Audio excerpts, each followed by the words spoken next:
Everyone, Dalton Hopkins with frontstretch.com, and I am flanked to my left by my co-host, my cohort this evening, Mr. Brad Harrison. Brad just got done with the Quaker State 400, another race in the books at this newly repaved Atlanta Motor Speedway, the fourth one since this track's been repaved, and this time, race got ended due to rain. Had some rain make the race shorter than what it was, and that's why we're here in this victory lane, this makeshift victory lane that William Byron was just in celebrating with his team just a few minutes ago. But Brad, talk to me about how this race ended. Obviously, ended under rain. Nobody wants to see a race ended earlier than usual, but the drivers didn't seem to really mind as much, especially the fact that they ran under caution laps until that rain finally arrived. Well, and very early on, you could tell that everyone knew the rain was coming. It was going to come eventually, and you could look at the radar it was coming. I mean, every pit box up and down pit road had the radars up and everything, and they were looking at them. And actually, for a while, and I know Daniel Suarez was one of the drivers I talked to post-race, and he actually said that he was warning me. I know that their mindset was this rain, because it was the sentiment was we're racing against the rain. We may not get the halfway mark. Luckily they did, but the urgency just kicked up, and then once you got to lap 30, then it became okay. We've reached 130. The next lap might be the white flag lap. So there was you cannot really afford to lay back and ride around for the first half of the race like you can sometimes. That really built a great show for the fans that were watching. Yeah, it sure did for the whole race. Really, not even just those few laps that we saw after halfway. Just the whole race. We saw a lot of action going on all over.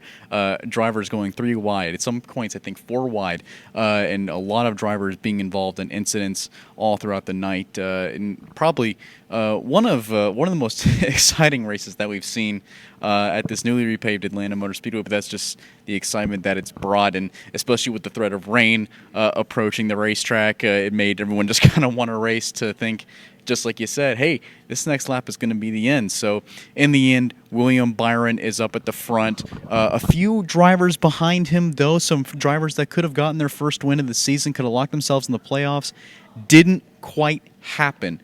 Brad, who stood out to you, aside from William Byron, who stood out to you in that top 10? Well, obviously Daniel Suarez, and I think it was a big week for them because you're coming off Ross Chastain wins for Trackhouse, SVG wins for Trackhouse, wins our turn next, and Suarez was a pretty well strong factor, and I think he also had a little bit of a motivation too.